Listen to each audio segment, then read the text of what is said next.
waiting for Wangoi. Are they ready?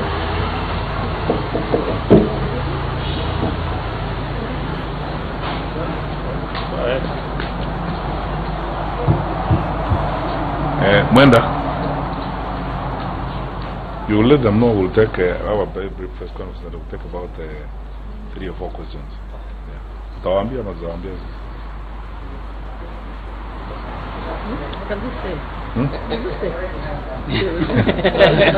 Okay. So,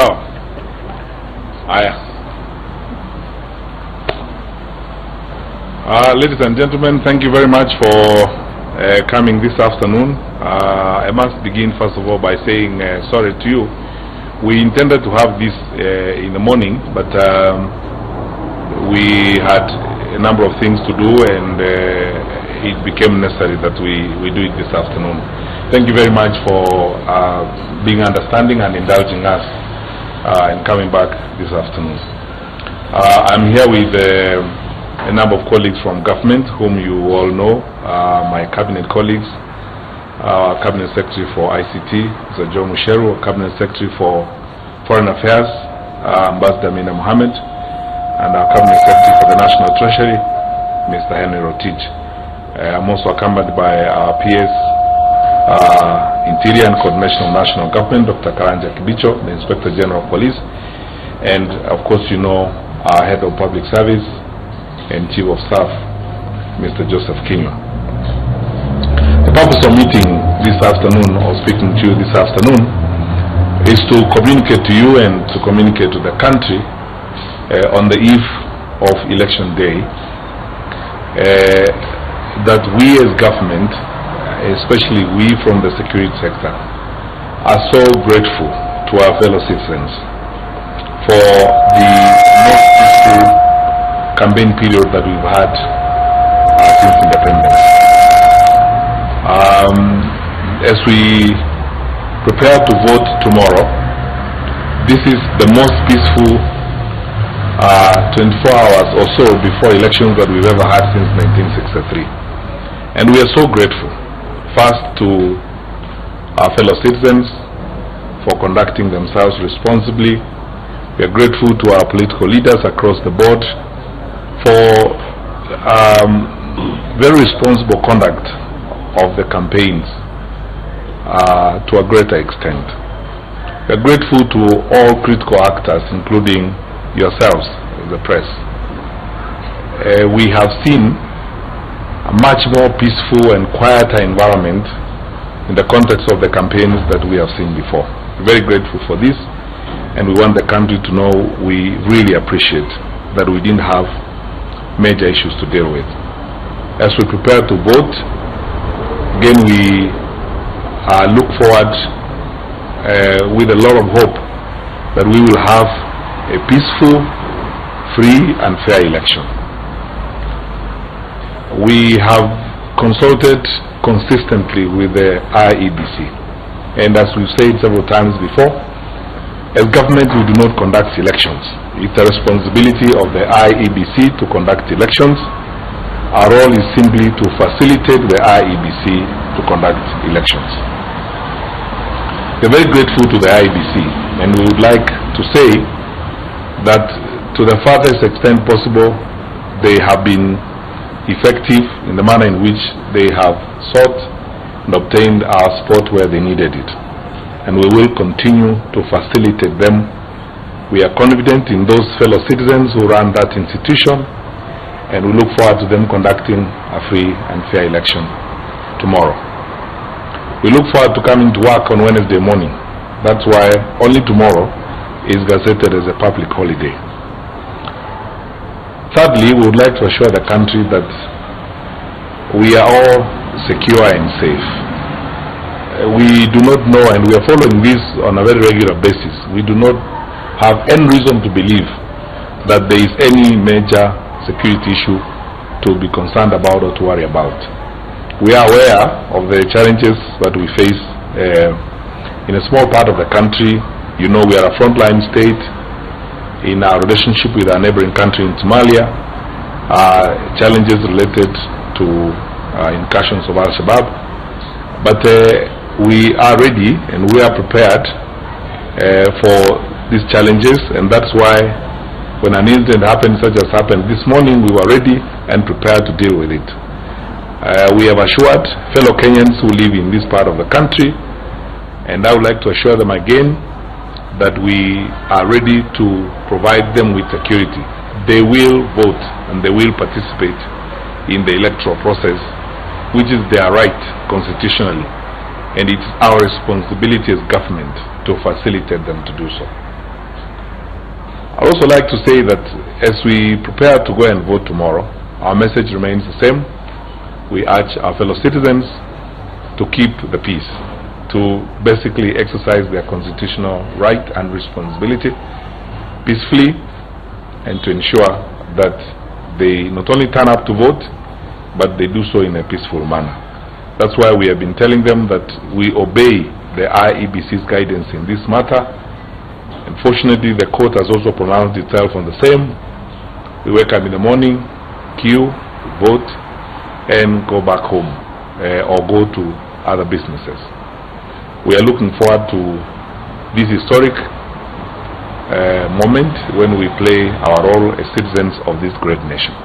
It's a proud moment for us as a country that we are doing what many countries around the world only read about, that we have the freedom, we have a constitution that allows us to exercise the responsibility of choosing our leaders, as we will do tomorrow. We are grateful to the observers and the huge teams of partners, friends, international organizations that have shown interest in our country. We have an unprecedented number of journalists and media practitioners in our country who have come to report the elections. This will probably be the most transparent election in the history of our country, going by the number of people who have shown interest in what's happening tomorrow. Kenya maintains the same policy that we have over the years. We are open to engage with our partners. Media freedom is our way of life. The media is free to cover the election and to interact as they please or as they find necessary with election officials and even government officials, as has been explained before. So we are grateful that this is happening, and we welcome those who are participating in the process to also witness for themselves as Kenyans exercise their democratic rights to choose their leaders tomorrow. So we look forward to a peaceful election. We look forward to a peaceful, historic day tomorrow. And I would like to hasten to add that the country is safe. No one should be unduly alarmed. We've seen reports or heard of people seeking to move from one part of the country or the other. I want to confirm to you, my fellow Kenyans, there is no need for you to worry about anything. Our country is safe.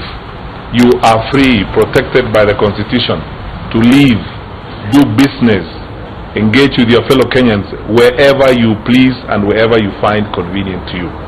It's a wonderful gift we have in our country. We are blessed to have this country, and the Lord has been kind and gracious to us. Very finally, before we take any questions from you, I would like to say that we are so grateful because we are a God-fearing nation. Many of our fellow citizens have spent the last weekend in mosques, in churches, in various worship places, praying for our country. And we ask that we continue to do so that we continue to live together as brothers and sisters. We are each other's keeper. And this country belongs to all of us. Let's keep the peace. And by the grace of God, because God loves us so much, our country is going to continue to be peaceful and prosperous even after tomorrow. So let's do what we must do to ensure that we live as people who are grateful to their Creator for having given us this wonderful country called Kenya. So that's all we wanted to communicate at this moment. We could take 2 or 3 questions, if there are any, before we go.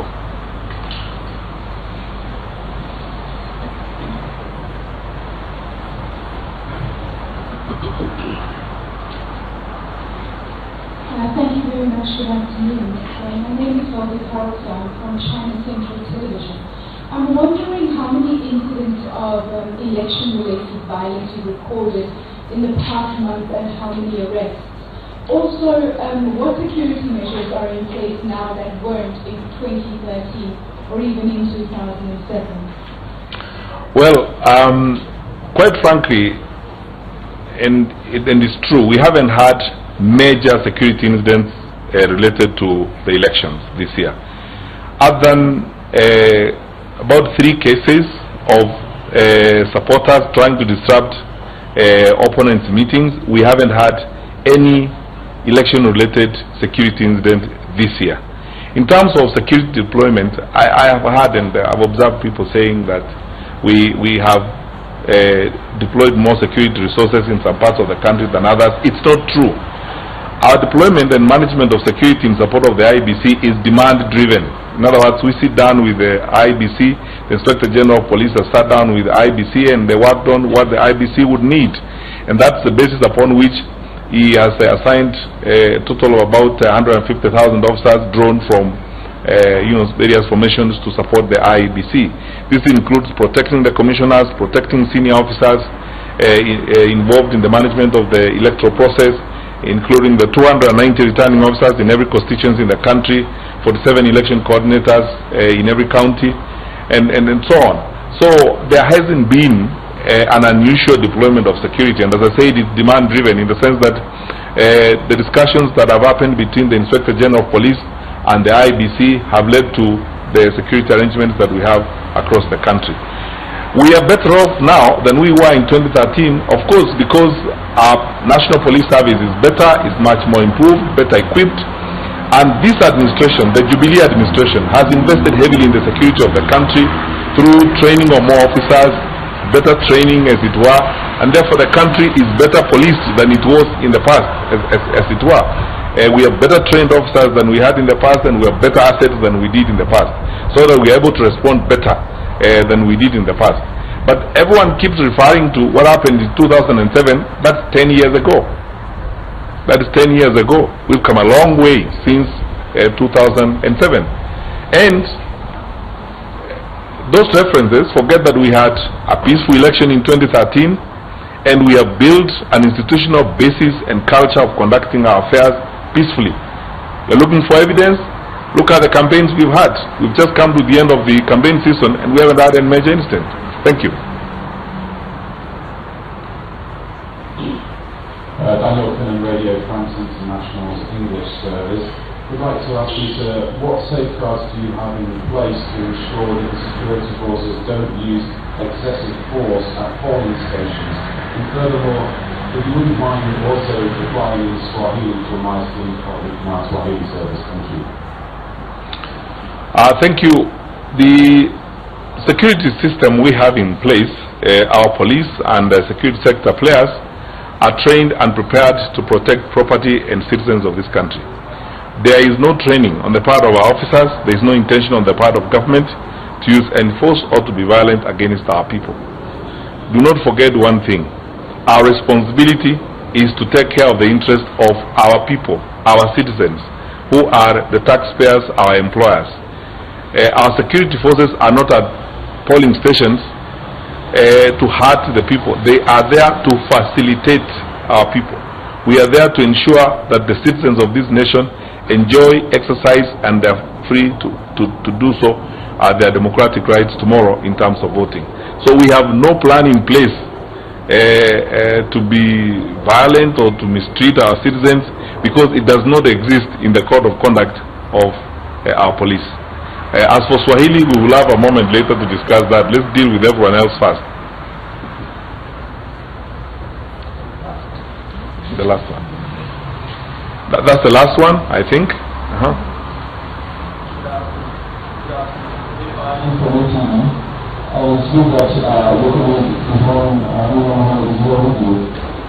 Our neighbors, especially some of the neighboring countries within the southern community, have taken structural material in preparation for any outcome of the Kenyan elections.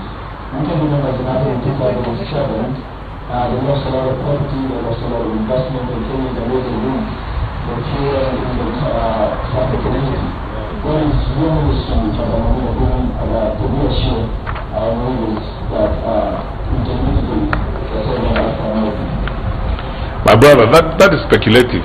I have no information on any one of our neighbors stocking anything. There would be no need to in the first place.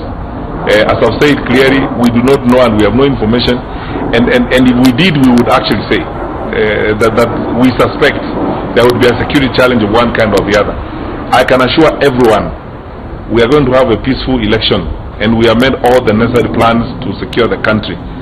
No one needs to worry. But as for our neighbors, I'm calling it speculative because I have no factual basis to believe or I respond to what you are raising on that issue. Thank you. Thank you indeed. All the best. Thank you.